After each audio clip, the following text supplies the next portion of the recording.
आज दशरथ जी महाराज वचन दे बैठते हैं, कैकेयी आप मांगो, मैं बहुत प्रसन्न हूं। मैया कैकेयी ने कहा महाराज ऐसे नहीं मांगूंगी, पहले आप वचन लीजिए, आप शपथ लीजिए राम जी की, तब मैं आपसे कुछ मांगूंगी। अब मैया कैकेयी ने राम जी की शपथ लेने की बात कही। अब तो महाराज को एक बार सोचना चाहिए था। जो कैकेयी जी राम जी को अपने प्राणों से अधिक प्रेम करती हैं, वो कैकेयी जी आज ऐसा क्या मांगना चाहती हैं? उनके हृदय में ऐसा क्या है पाने का कि आज वो मुझे राम की शपथ लेने की बात कर रही है? पर नहीं किया विचार। दशरथ जी आज अपने कुल की परंपरा को याद करते हुए एक बात कहते हैं कैकेयी जी से, कैकेयी आप क्या नहीं जानती, इतने वर्षों से आप रघुवंश का हिस्सा रही हैं, अब तक तो आप जानती ही हैं, और नहीं जानती तो मैं पुनः स्मरण कराता हूं आपको कि हम किस कुल के हैं, हमारे वंशज कैसे रहे, हमारे पूर्वज कैसे रहे हैं, मैं वो बताता हूं आपको। रघुकुल रीत सदा चली आई, रघुकुल रीत सदा चली आई, प्राण जाई वरु वचन न जाई, प्राण जाई वरु वचन न जाई, सुनहु प्राण प्रिय भावत जी का, सुनहु प्राण प्रिय भावत जी का, देहु एक वर भर तहि टीका, देहु एक वर भरत ही टीका, दूसर वर मांगऊं कर जोरी, दूसर वर मांगहु कर जोरी, पुरवहु नाथ मनोरथ मोरी, पुरवहु नाथ मनोरथ मोरी, तापस वेश विशेष उदासी, तापस वेश विशेष उदासी, 14 बरस राम वनवासी, 14 वर्ष राम वनवासी, 14 बरस राम वनवासी।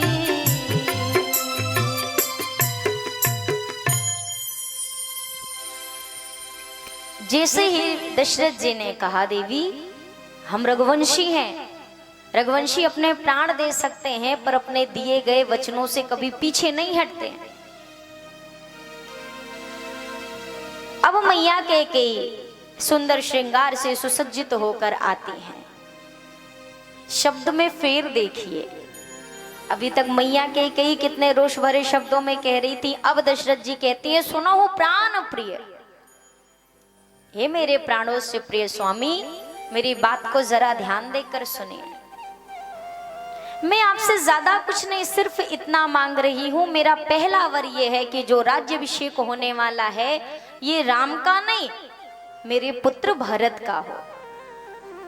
और मेरा दूसरा वर ये है कि राम को 14 वर्ष के लिए वनवास को जाना पड़े। श्री दशरथ जी महाराज को अपने कर्णों पर विश्वास नहीं हो रहा है कि मैया कैकेयी ये शब्द कह रही हैं। जो राम जी मैया कौशल्या से ज्यादा माँ कैकेयी से प्रेम करते हैं, और जो माँ कैकेयी भरत जी से ज्यादा राम जी से प्रेम करती हैं, आज वो कैकेयी ऐसी बातें कह रही हैं। नहीं नहीं, मेरे समझने में कुछ फेर है। शायद कैकेयी ये कहना चाहती हैं कि राम जी को यह राज्य स्वीकार नहीं है, क्योंकि वो बार बार दुखी मन से यही कह रहे हैं, विमल वंश यह अनुचित एको, बंधु बिहाई बड़े ही अभिषेक।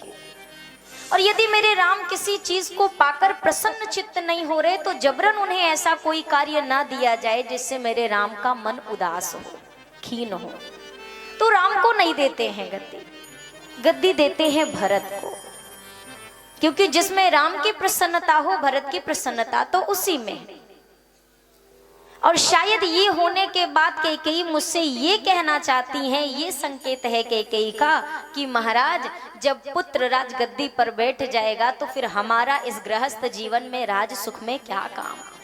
तापस वेश विशेष उदासी, चलेंगे वानप्रस्थ की ओर और उस परम तत्व की खोज में निकलेंगे। लेकिन चौपाई की जो अगली कड़ी दशरथ जी के सामने आई कि 14 बरस राम वनवासी, इसने दशरथ जी के मन में उठ रहे ये जितने भी बातें भावनाएं उठी थी इन सबको खंडित कर दिया और एक नया भाव उत्पन्न किया। क्या सत्य में कैकेयी ने मुझसे ये कहा कि राम 14 वर्ष के लिए वनवास को जाए? कैकेयी, मुझे पता है आपकी हास्य विनोद करने की आदत है, स्वभाव है, पर कैकेयी हर प्रकार का मुझसे विनोद करना, मुझसे ठिठोली करना, पर मेरे राम के प्रति मेरे प्रेम को लेकर कोई मजाक नहीं, कोई हास्य प्रसंग मत समझना इसे। मेरे हृदय में मेरे राम के प्रति जो प्रेम है, यदि उसकी कोई परीक्षा लेना चाहेगा देवी तो वो परीक्षा में तो शायद सफल हो जाए, पर मैं अपने जीवन की परीक्षा में असफल हो जाऊंगा, क्योंकि मेरे प्राण नहीं बचेंगे। मेरे राम के प्रति मेरे प्रेम को परखना मत के आप अभी भी मुझे स्पष्ट करके बता दो, यदि ये कोई ऐसा हास्य प्रसंग है जो आप ये जानना चाहती हो कि देखो जरा महाराज का क्या इसके प्रति उत्तर होता है। मैं हाथ जोड़कर कहता हूं कैकेयी, मेरे प्राण ना बचेंगे। अब मैया कैकेयी बिल्कुल मजबूत हृदय से कड़े शब्दों में कहती है, महाराज क्या यहाँ पर कोई हास्य विनोद का प्रसंग माहौल है क्या, जो मैं आपसे ठिठोली करूं या मजाक करूं? आप इस समय की गंभीरता को समझ सकते हैं। मैं कोप भवन में हूं, आप भी मेरे साथ कोप भवन में बैठे हैं। क्या ये वो जगह है कि मैं आपसे कोई हास्य प्रसंग की बात करूं? आप स्वयं ज्ञानी हैं, समझने का प्रयास करें। मेरे मुख से निकली एक एक बात सत्य है, इसमें ना कोई ठिठोली है ना कुछ असत्य है। मैंने 2 वर आपसे मांगे हैं, जिसमें से पहला वर है भरत का राज्याभिषेक और दूसरा वर है राम का वनवास। श्री दशरथ जी महाराज सुनते ही रुदन करने लगे। आज एक रघुवंशी राजा श्री दशरथ जी महाराज, इंद्र को भी जिन्होंने युद्ध के समय में सफलता प्रदान की सहायता करके, आज वो दशरथ जी महाराज रुदन कर रहे हैं मां कैकेयी के सामने। ये वो दशरथ जी हैं जब ये इंद्रलोक को जाते थे तो इंद्र भी अपना आधा आसन इनके लिए छोड़ देता था, अपने साथ आसन देता था। ये वो दशरथ जी हैं। आंखों से आंसू बह रहे, हाथ जोड़ लिए मां कैकेयी के सामने। कैकेयी एक बार कह दो कि ये असत्य है, मुझे बस एक बार ये चीज कह दो कैकेयी कि महाराज मैंने जो भी कहा ये सब झूठ है, मैंने ऐसे ही ये बातें कही थी, एक बार कह दो कैकेयी। मैया कैकेयी ने कहा, महाराज इस तरह एक क्षत्रिय पुरुष का रोना शोभा नहीं देता है। अभी अभी आप कुछ बातें कर रहे थे, रघुवंशी ऐसे हैं, रघुवंश की परंपरा ऐसी है। क्या रघुवंश के पुरुष, क्या रघुवंश के जन्मे हुए लोग इस तरह किसी स्त्री की भांति प्रलाप करते हैं क्या? आपका रोना ऐसे शोभा नहीं देता है महाराज। और आप मुझे क्यों दोष देंगे? मैंने कुछ अलग नहीं मांगा, मैंने आपसे ऐसा कुछ नहीं मांगा जो योग्य ना हो। आपने मुझे वचन दे रखा है, मैंने अपने वो थाती स्वरूप वरदान आपसे मांगे। आप कोई उपकार नहीं कर रहे हो महाराज मुझ पर। कैकेयी, मैं सब कुछ दे सकता हूं, पर ये राम को वनवास क्यों? मैं एक भी बार नहीं कहता, मैं प्रभु को साक्षी रखकर कहता हूं कैकेयी मैं भरत को राजा बना दूंगा। भरत और राम तो मेरी दो आंखें हैं। व्यक्ति की एक आंख में भी यदि कोई कमी आ जाए तो वो असहाय हो जाता है। तो फिर मैं कैसे भेद समझ सकता हूं अपने राम और भरत में? ये दोनों मेरे प्राण हैं कैकेयी। मैं वचन देता हूं मैं भरत को राज्याभिषेक दे दूंगा, पर मेरे राम को वनवास मत भेजो कैकेयी। उस राम को तुम वनवास भेजने की बात कर रही हो जिस राम ने बचपन से आपको ही अपनी मां जाना है। संसार कुछ भी कहे, पर आप राम के हृदय के प्रेम को समझती हो कैकेयी। उस प्रेम को ही एक बार याद कर लो। क्यों ऐसा वर मांग रहे? महाराज मैंने कुछ ऐसा नहीं मांगा है। आपने अभी मुझसे कहा कि कहूं कहीं रंग कहीं करो नरेशु, कहूं कहीं नृपय निकारो देशु, किस रंग को राजा कर दूं, किस राजा को रंग कर दूं। आप मुझे बताओ, मैंने इससे आगे बढ़कर कुछ मांगा है क्या आपसे? मेरा भरत जो रंग होने की राह पे था, मैंने उसके लिए राज्य पद मांगा है, और कल जो राजा बनने वाला था उसके लिए मैंने रंग की स्थिति मांगी है। जो आपने कहा मैंने वही मांगा है। मैंने कुछ आपसे अलग से नहीं मांगा है। दशरथ जी बार बार हाथ जोड़ के कहते हैं कैकेयी मेरे प्राण चले जाएंगे, ऐसे मत करो। मैं एक वचन पूर्ण कर दूंगा पर दूसरा नहीं कर सकता। मैया कैकेयी ने कहा ठीक है महाराज, मेरी इसमें कोई हानि नहीं है, आप एक भी वर मत दो। मुझे चाहिए तो मेरे दोनों वरदान चाहिए, अथवा मुझे आपसे ऐसे कोई एक वर की चाह नहीं है। मैं कोई भिक्षा नहीं मांग रही आपसे, मैं अपना अधिकार मांग रही हूँ। एक राजा की बेटी हूँ, एक राजा की पत्नी हूँ, एक राज्य से कम भी भला क्या मांगोगे? यदि देना है तो मुझे मेरे दोनों वर दीजिए, अथवा सत्य मुझे आपसे दोनों में से एक वर भी नहीं चाहिए। पर याद रहे महाराज, पूरे संसार में जो अपयश फैलेगा ना कि दशरथ अपने दिए हुए वचनों से पीछे हट गए, और आपकी वजह से आपके कुल का जो अपयश इस पूरे संसार में फैलेगा, उसके जिम्मेदार सिर्फ और सिर्फ आप होंगे। माँ के एक एक शब्द महाराज के हृदय को तीर की तरह घाव दे रहे हैं। दशरथ जी बार बार प्रार्थना कर रहे हैं। माँ कैकेयी एकदम कठोर हृदय लेकर शब्द पे शब्द कहते हैं। मैंने कल भी आपसे कहा, माँ कैकेयी जैसा त्याग करना किसी साधारण पुरुष या स्त्री के वश की बात नहीं है। आज के समय में भी, इस कलिकाल की बात कर रही हूं, आज के इस समय में भी आज तक कोई अपनी बेटी का नाम कैकेयी नहीं रखता है। मैंने तो नहीं सुना, क्योंकि हमारे आपके मन में है जितना भी कुछ हुआ ये सब कैकेयी जी की वजह से। हालांकि हर एक वक्ता, हर एक भक्त, हर एक संत यही कहते हैं कि माँ कैकेयी जैसा त्याग संसार में किसी का नहीं है। फिर भी हमारा ये मस्तिष्क इस बात को स्वीकार नहीं करता। हमें ये दिखता है इन्होंने ही तो वनवास मांगा है।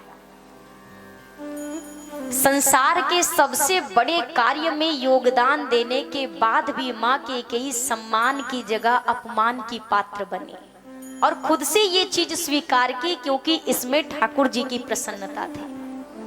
उनकी मर्जी के लिए माँ ने वो सब अपमान सहा। अयोध्यापुर वासियों ने कितना कुछ कहा, अयोध्यापुर वासियों की छोड़ दें हम। जिन भरत जी को अपने उदर से जन्म दिया है माँ ने, उन भरत जी ने कितनी बातें कही। और जब अपना खुद का बेटा सामने आकर एक शब्द भी कड़वा बोल के चला जाता है तो कैसी पीड़ा होती है, ये किसी माँ बाप के बताने की चीज नहीं है, जो मैं यहां से आपको स्पष्ट कर। मैया कैकेयी निष्ठुर बन गई है और दशरथ जी के समक्ष एकदम शिला की तरह स्थापित स्थित कठोर बनकर दशरथ जी मूर्छित होकर गिर गए। प्रातः काल का समय होने को है। सुमंत जी से नगर निवासियों ने कहा, आज तक महाराज ने इतना विलंब नहीं किया, फिर आज क्या कारण है? इतने शुभ दिन में इतना विलंब शोभा नहीं देता। जाई सुमंत जगाव हो जाए। जाकर सुमंत जी जगाइए महाराज दशरथ को। जब दशरथ जी महल में पहुंचे, महल खाली है, दासियों ने कहा सुमंत जी महाराज तो कोप भवन में है। अब सुमंत जी महाराज का हृदय कांपने लगा। कोप भवन, हे विधाता, इतनी सुंदर बेला निकट आने को है, फिर आखिर ऐसा क्या हो गया कि कोप भवन की स्थिति उत्पन्न हो रही है। विधाता से प्रार्थना करते करते सुमंत जी कोप भवन गए। वहां की स्थिति देखिए, महाराज मूर्छित से पड़े हैं, मां कैकेयी बैठी हुई है।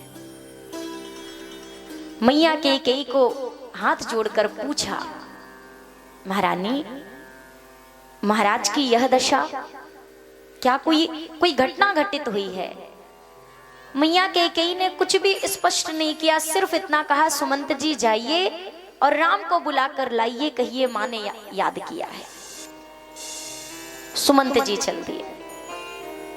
राम जी को जाकर मां कैकेयी की सूचना सुनाई। अब राम जी बिल्कुल ना कोई शोक है ना कोई हर्ष है, सहज मुद्रा सरकार की। कोप भवन में पहुंचे, पिताजी को प्रणाम किया, प्रणाम करके मां को प्रणाम करते हैं और हाथ जोड़कर पूछा, मोहि कहु मात तात दुख कारण, मोहि कहु मात तात दुख कारण, मोहि कहु मात तात दुख कारण, मोहि कहु मात तात दुख कारण, करिय जतन जेहि होई निवारण, करिय जतन जेहि होई निवारण, करिय जतन जेहि होई निवारण।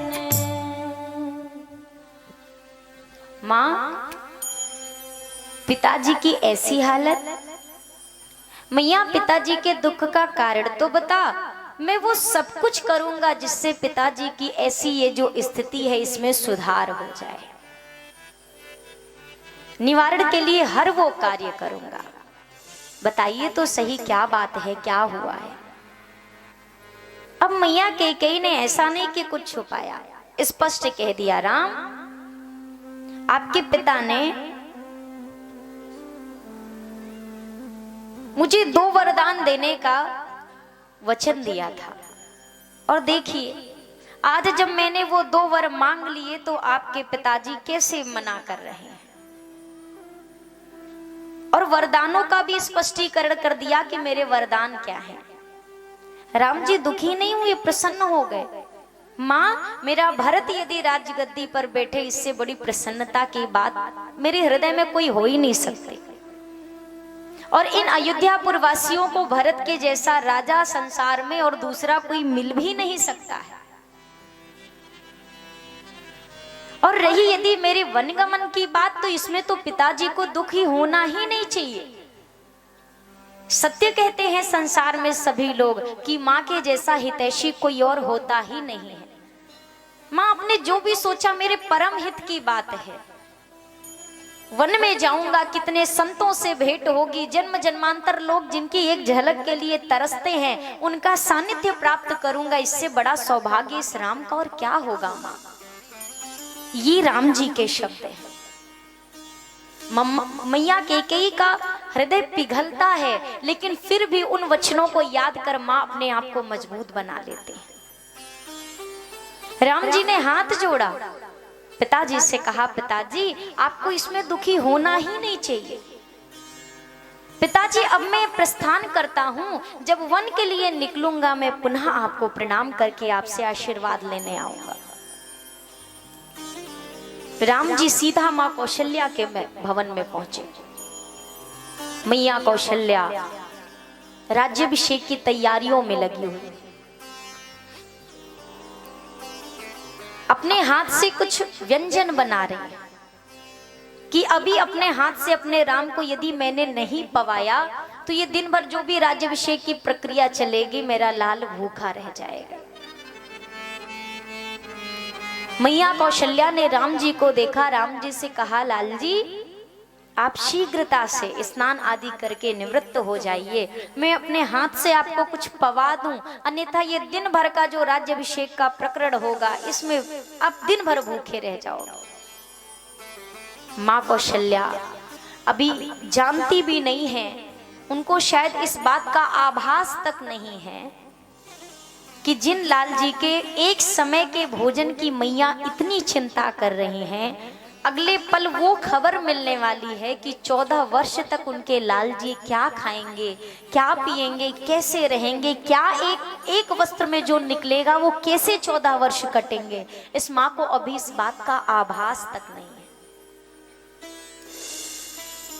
मैया को इस तरह हर्षित देखकर राम जी का हृदय तो नहीं कर रहा कि माँ की इस प्रसन्नता को तोड़ूं, लेकिन फिर भी माँ का हाथ अपने हाथ में लिया और मैया से कहने लगे, माँ आपसे एक बात कहनी है। पता है माँ, मुझे ये अयोध्या का छोटा सा राज्य मिल रहा था। शब्दों का देखिए राम जी के शब्द क्या हैं। ये नहीं कह रहे कि मैया कैकेयी ने मुझे वनवास दिया है माँ तो मैं वन को जा रहा हूं, ये भी नहीं कहा। माँ मुझे एक छोटा सा राज्य मिल रहा था अयोध्या का, पर धन्य है मेरी मैया कैकेयी और मेरे पिताजी, मुझे ये छोटे से राज्य से बाहर निकालकर मुझे एक विशालकाय वन का साम्राज्य दिया है माँ मेरे पिता ने। पिता दीन मोहि कानन राजा, मुझे वन का राजा बना दिया है। इतना सुनते ही राम जी के मुख पर तो प्रसन्नता है, पर मैया कौशल्या के नेत्र से अश्रु बहने लगे। हाथ में पात्र ले रखा था, पात्र छूट कर गिर गया। राघव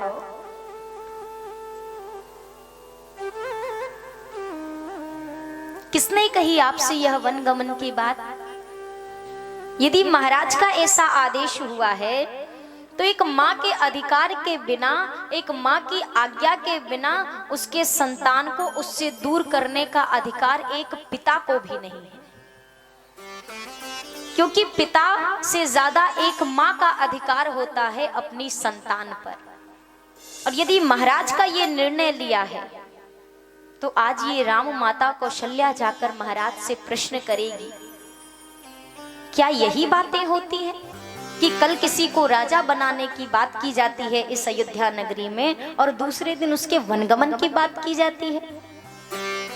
पुत्र आपके पिता ने जो भी कहा उसे जाने दीजिए, मैं आपकी माँ हूं, तो जनी जाहू जानी बड़ माता। आप पर मेरा अधिकार ज्यादा है राघव, और मैं आपसे कहती हूं कि आप वनवास को मत जाइए। राम जी ने मैया से कहा, माँ यदि मेरी माँ भी यही चाहती हो कि मुझे वन को जाना चाहिए, फिर तू क्या कहेगी? इतना सुनते ही मैया कौशल्या, एक शब्द नहीं निकल रहा है अब माँ के मुख से। राघव यदि पिता का आदेश होता, सिर्फ पिता ने ये बात कही होती तो मेरा अधिकार था कि मैं आपको रोक लूं, पर यदि पिता के साथ साथ माँ का आदेश हुआ है राघव, तो मेरे पास अब कोई ऐसा मार्ग नहीं है कि मैं आपको रोकूं। ना मैं आपसे ये कह सकती हूँ कि राघव जाइए, ना मैं आपसे ये कह सकती हूँ कि राघव मत जाइए। लेकिन एक बात जानती हूँ राघव, आपके वन जाते ही आपके पिता भी मुझे अनाथ करके चले जाएंगे, ये मुझे मालूम है। माँ ऐसी बातें मत कर, ऐसा कुछ नहीं होगा मैया। ये 14 वर्ष तो यूं बीतेंगे और मैं फिर पुनः आपके चरणों में आ जाऊंगा। मैया कौशल्या कहती हैं, राघव पता है जब आप विवाह के लिए गए थे, सर्वप्रथम जब विश्वामित्र जी आपको लेकर गए ना, वो जितने दिन मैंने आपको नहीं देखा उतने दिन मेरे प्राण मुझे कोसते थे, मेरी अंतर आत्मा मुझे कोसती थी कि कौशल्या राम को देखे बिना तू जीवित कैसे? आप कहते हो माँ 14 वर्ष की अवधि यूं बीत जाएगी, तब मुझे पता था कि आप जिनके साथ जा रहे हैं वो विश्वामित्र जी महाराज एक पिता से बढ़कर आप पर स्नेह लुटाएंगे, आपका ध्यान रखेंगे। उस समय मेरा अंतर मन हर पल प्रतिपल आपको याद करता था, आपका स्मरण करता था। और लाल जी, आज आप जब जाएंगे 14 वर्षों के लिए इन एक कपड़ों में, एक वस्त्र में, उदासीन व्रत लेकर, तो मैं कैसे धाड़स बंधाऊंगी अपने हृदय को? इसी चर्चा के मध्य में मैया जानकी का आगमन हो गया। कर्णों में बात पहुंची, राम जी वन जा रहे हैं। मैया बिल्कुल एक मूर्ति की भांति शांत खड़ी हैं, बस चरणों के अंगूठे से धरती को कुरेद रही हैं। नूपुरों की आवाज आ रही है, मानो राम जी से कहती हैं, प्रभु पुष्प वाटिका के समय आपने इन्हीं नूपुरों की आवाज सुनकर मुझ पर ध्यान दिया था, क्या आज इस दासी पर नहीं ध्यान देंगे? क्या मुझे छोड़कर ऐसे ही चले जाएंगे? कह नहीं पा रही हैं, लेकिन अंततः कहा, मां मैं भी आर्यपुत्र के साथ जाऊंगी। मैया ने कहा, पुत्री आप तो यदि एक चित्र में भी कपि को देख लो, वानर को देख लो, तो आप कांपकर मेरी गोद में आकर छिप जाती हो। वो जंगल में बड़े बड़े निशाचर हैं, असुर हैं, अनेक प्रकार के पशु हैं, आप कैसे उन सब का सामना कर पाओगे? पुत्री आप यहीं मेरे साथ रहो।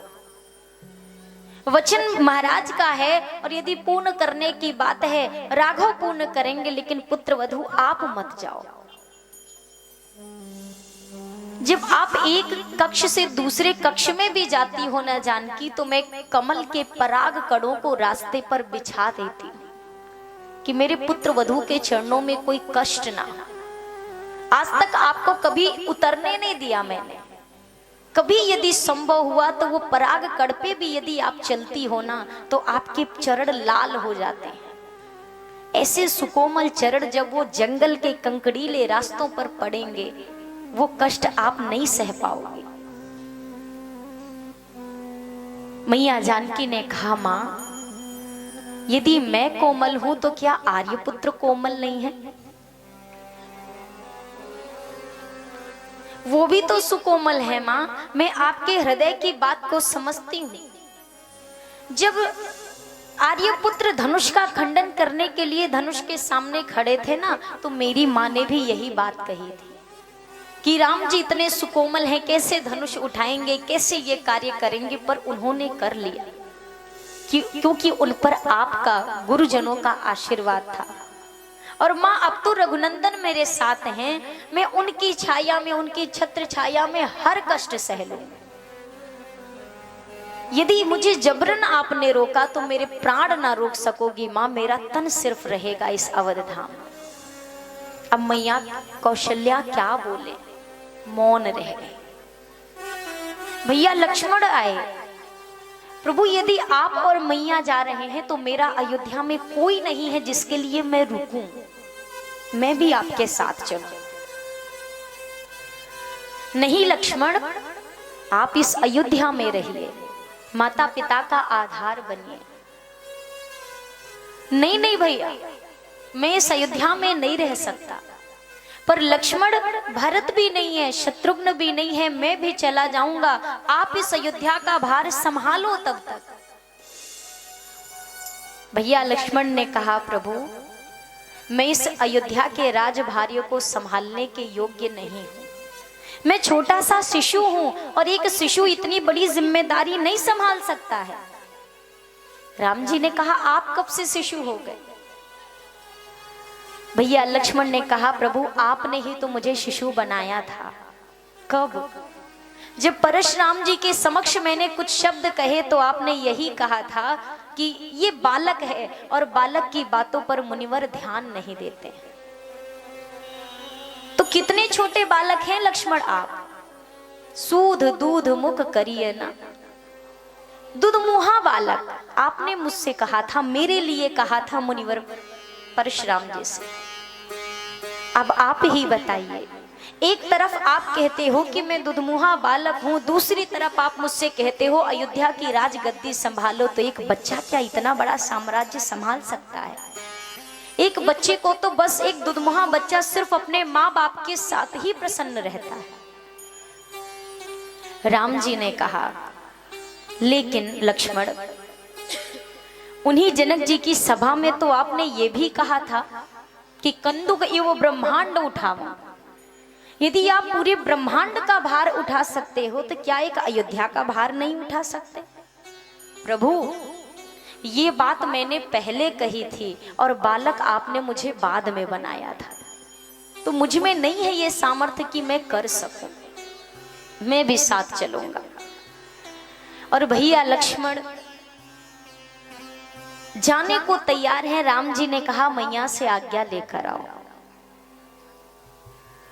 भैया लक्ष्मण ने कहा, प्रभु मैं आपके सिवा किसी को जानता ही नहीं हूं। कौन गुरु, कौन माता, कौन पिता मुझे नहीं मालूम, मैं बस आपको जानता हूं।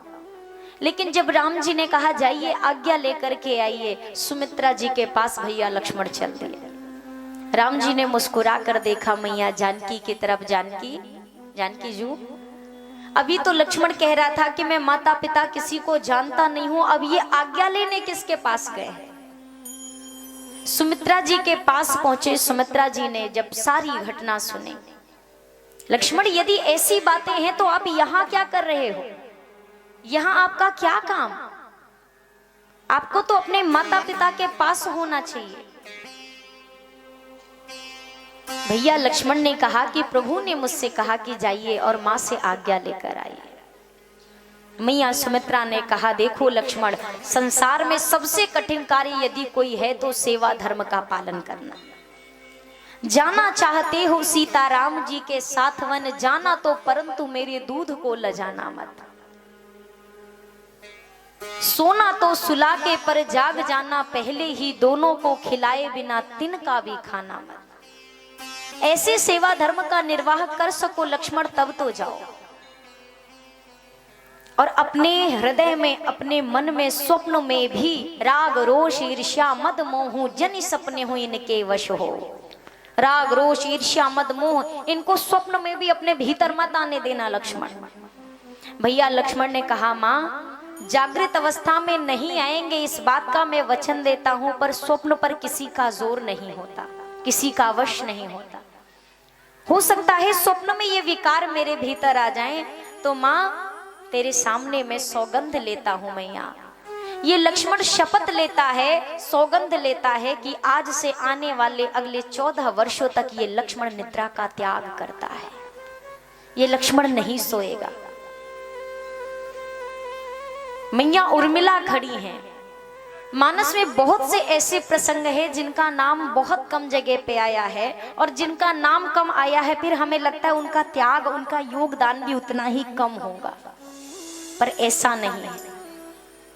यदि इस मानस में कोई पात्र एकदम मौन भी खड़ा है ना, तो उसका वो त्याग है जो शब्द का विषय है ही नहीं, जो वाणी से कोई व्यक्त कर ही नहीं सकता है।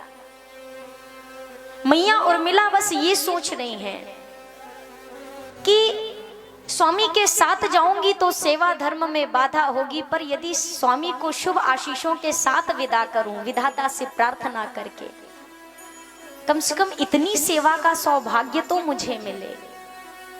आरती की थाल सजा ली है, ईश्वर से मंगल कामना करती खड़ी हैं कि जैसे ही स्वामी निकलेंगे आरती उतार कर विदा कर दूंगी। पर भैया लक्ष्मण, मन में बस एक भाव चल रहा है, कहीं ऐसा ना हो कि मैं यहां खड़ा हूं और भैया निकल जाएं।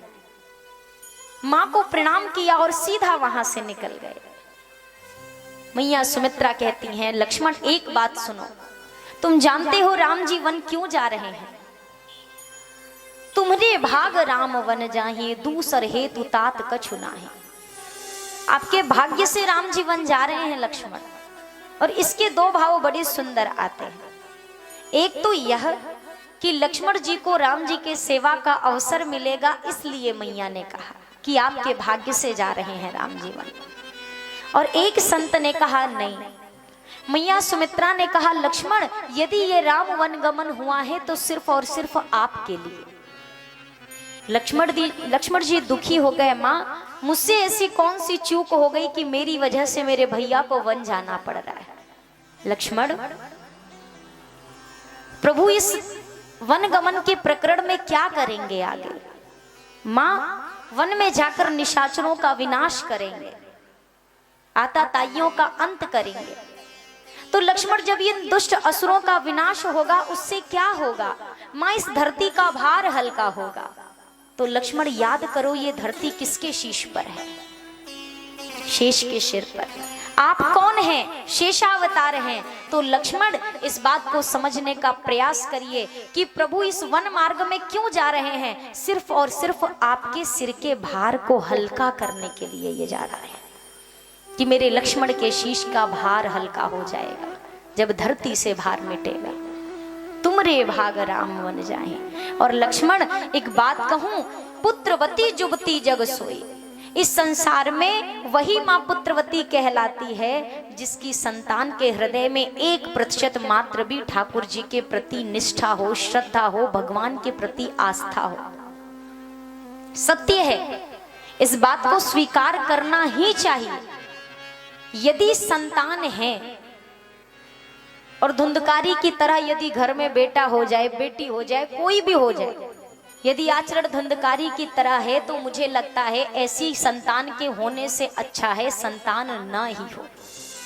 ये ज्यादा उचित है। अक्सर देखते हैं कि माता पिता के हृदय में कामना होती है बेटा हो, और बेटा हो तो कैसा हो? सेवा करने वाला बेटा चाहिए, संतान चाहिए। विचार ये करिए और ठाकुर जी से ये प्रार्थना करनी चाहिए कि प्रभु यदि देना तो मुझे लायक और योग्य संतान देना, और यदि अयोग्यता से भरा हुआ कोई संतान मेरे भाग्य में है तो उससे अच्छा मत देना। जो समाज में अच्छाई के बजाय बुराई का प्रचार करे, बुराई को यदि आगे बढ़ाए, तो ऐसा संतान भी नहीं उचित है। मेरी सेवा हो, मेरे बच्चे सेवा करें, मेरा परिवार मेरी सेवा करे। अरे सेवा लेनी क्यों है? ठाकुर जी से हम ये क्यों मांगते हैं कि मेरी सेवा हो? हम ये क्यों नहीं मांगते प्रभु केवल इतनी ही जिंदगी देना जब तक सेवा कर सकूं। जब सेवा लेने का समय आए तो इतनी लंबी जिंदगी मत देना, अपने पास बुला लेना। सेवा लेना कोई उचित बात नहीं है। और ये प्रार्थना तो हर रोज होनी चाहिए कि प्रभु सेवा करते तक जीवित रखना, सेवा लेने के समय तक मुझे इस संसार में मत जिंदा रखना। सेवा नहीं चाहिए। सुकून उतना ही देना प्रभु जितने से जिंदगी छिल जाए। आंखों में शर्म इतनी हो कि बड़ों का मान रख पाए। इस पिंजर में सांसें इतनी देना कि नेक काम कर जाएं, बाकी सांसें तुम रख लेना प्रभु, ताकि किसी और पर बोझ ना बन जाए। इससे ज्यादा सांसें नहीं चाहिए कि कोई और हमारा बोझ उठाए, हम किसी का बोझ उठा सके। मुझे केवल इतनी जिंदगी चाहिए, उससे ज्यादा नहीं। आज्ञा लेकर के जब मैया सुमित्रा से भैया लक्ष्मण पास में आए, प्रणाम किया। भैया लक्ष्मण से राम जी ने कहा, लक्ष्मण आप तो कह रहे थे कि मेरे माता पिता सब आप हैं, फिर आप आज्ञा लेने किससे गए थे? यदि आपके माता पिता यहाँ हैं तो फिर वहां कौन है? आप किसी को जानते ही नहीं, आप कह रहे थे। भैया लक्ष्मण ने कहा, प्रभु मैं माँ से आज्ञा लेने नहीं गया था, मैं तो माँ से ये जानने गया था कि मेरे माता पिता वास्तव में हैं कौन। तो स्पष्ट हो गया कौन है आपके माता पिता। भैया लक्ष्मण ने कहा, माँ ने मुझे बताया कि तात तुम्हार मातु वैदेही, पिता राम सब भांति सने। मुझे मिल गया परिचय कि कौन है मेरे माता पिता। आप श्री सीताराम जी ही मेरे माता पिता हैं, और जहां पर माता पिता हो वहां पर बच्चा जाता ही जाता है। तीनों निकल पड़े हैं, दशरथ जी को प्रणाम किया, निकले। दशरथ जी सुमंत जी से कहते हैं, सुमंत जाओ, रथ लेकर के जाओ। मेरे राम, मेरी सिया, मेरे लक्ष्मण के चरण इतने कठोर नहीं है कि वो धरती पर चल सके, अत्यंत कोमल चरण है, कष्ट होगा। रथ में बिठा लो, 4-5 दिन वन घुमा देना और वापस ले आना। सुमंत जी चल पड़े हैं और सुमंत जी के साथ रथ में प्रभु आरूढ़ हुए। पूरी अयोध्या नगरी साथ में चल रही है। प्रभु जब आप नहीं हैं तो फिर इस अयोध्या में हमारा क्या काम है, हम क्या करेंगे यहाँ रहकर। हम राम जी की कथा बहुत ध्यान से सुनते हैं, अच्छा भी लगता है, मन को प्रसन्नता होती है, पर विचार करके देखें, एक राम जी हैं जो पिता के वचनों की पूर्ति के लिए 14 वर्ष के वनवास को काटने जा रहे हैं। एक हम भी हैं, आजकल बेटे को वनवास नहीं मिलता, हम बच्चे अपने माता पिता का वनवास करा देते हैं। राम जी का वनवास तो फिर भी 14 वर्ष के अंतराल में खत्म हो गया, पर हम माता पिता को एक ऐसा वनवास देते हैं जो उनकी मृत्यु से पहले खत्म नहीं होता है, जो उनकी मृत्यु तक चलता रहता है। हम वो वनवास देते हैं। मैंने कल भी आपसे इस विषय पर बात की और आज भी सिर्फ इतना ही कह रही है कि राम जी की इस कथा को सुनकर, आज भरत चरित्र की कथा होगी, कथा जितनी अच्छी लगती है, क्या हमारे जीवन में भी उतनी अच्छी तरह से यह कथा शामिल हुई है क्या? पहले तो ये विचार करें कि क्या उतने अच्छे से ये कथा हमारी जिंदगी में शामिल हुई है? शायद नहीं। छोटी सी बात पर आज समझ में ही नहीं आता है। आप दो अनजान जो कभी पहले के मिले हों और केवल बातचीत के दौरान मित्रता हुई हो, आप ऐसे दो व्यक्तियों में इतना प्रेम देखेंगे कि आप एक बार चौंक जाएंगे, आपको लगेगा ये सगे भाई भाई। और अक्सर ऐसा भी होता है कि आप सगे भाइयों को एक साथ देखें और इन दोनों के व्यवहार को देखकर आपको ये लगेगा कि दोनों एक दूसरे से अपरिचित हैं, जानते ही नहीं है कि कौन है। इतनी दूरी एक समय पर कैसे आ जाती है? अब शायद आपका ये कहना हो कि अरे ये बात कहना आसान होता है कि भाई यदि गलत कर रहा है आप मत करो, भाई यदि कुछ कर रहा है तो फिर आप मत जवाब दो। एक बात यदि ये बताइए, यदि हमारा भाई हमारे साथ गलत करता है, हम 4 जन से जाकर यही कहते मेरे भाई ने मेरे साथ ऐसा ऐसा ऐसा किया, वो गलत है क्योंकि हमने कहा, फिर उसी के जैसा हमने भी किया, तो जब आप उसकी बुराई कर रहे हैं तो आप भी तो उसी बुराई की कैटेगरी में शामिल हुए कि नहीं हुए? उसने भी वही किया, हमने भी यही किया, तो यदि हम उसकी बुराई कर रहे हैं तो हम खुद भी तो उसी बुराई के लायक बने कि नहीं बने? जीवन में संतोष कर लेने से कोई घाटा नहीं होता है, लेकिन यदि आप ये सोचे, और एक बात, ऐसी जगह पे ये मानकर मन को शांत कर लीजिए कि भाग्य से ज्यादा मुझे कुछ भी हासिल नहीं होगा। मेरे भाग्य में है तो मुझे मिलेगा, भाग्य में नहीं है तो कहीं भाई हड़प लेगा, कहीं रिश्तेदार आएंगे, तो कहीं कोई अनजाना पर्सन ही आके आपकी ही जगह पे अपना मकान खड़ा कर देगा और आप कुछ नहीं कर पाएंगे। जहां पर चीजें साथ दें इसे प्रभु की कृपा समझिए, जहां पर परिस्थितियां विपरीत हों उसे अपना प्रारब्ध समझिए। ये 2 ऐसे मार्ग हैं जो हमारे जीवन से तकलीफों को कम कर देते हैं।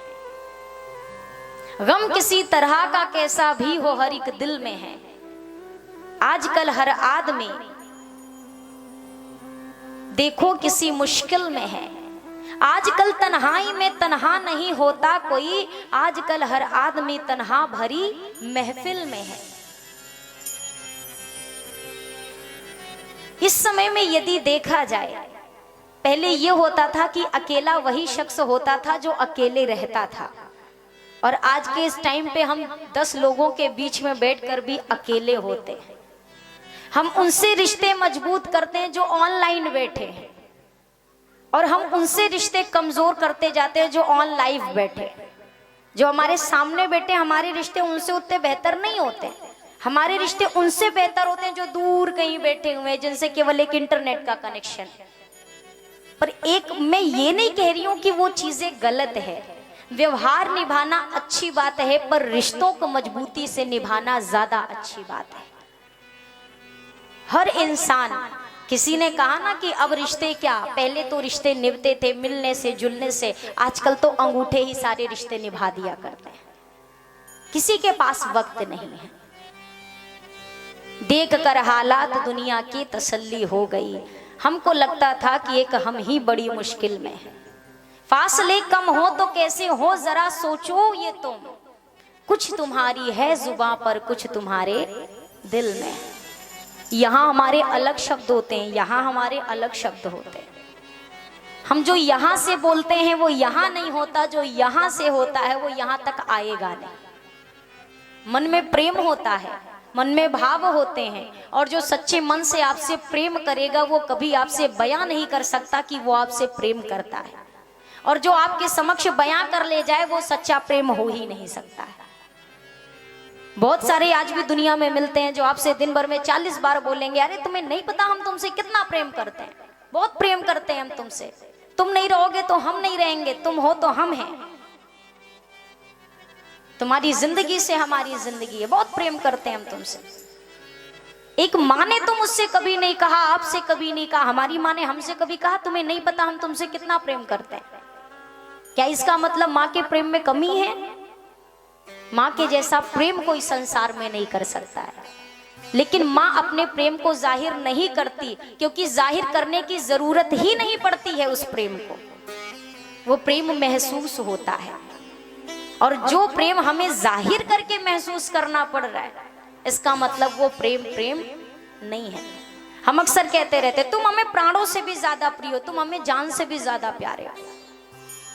और आश्चर्य की बात ये नहीं कि हम ये लाइन बोलते हैं, आश्चर्य की बात यह है कि यही लाइन हम दिन भर में 3 लोगों से 4 बार बोलते हैं।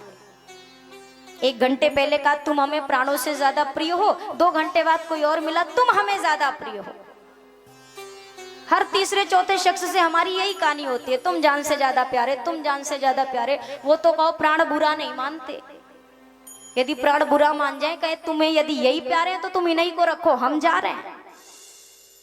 एक आध घटना ऐसी हो जाए ना तो फिर ये जान से प्यारे प्राण से प्यारे ये लाइन ही छूट जाएगी। प्रेम के विषय में उद्धव जी से कहा है कन्हैया ने, आपने सुना भी,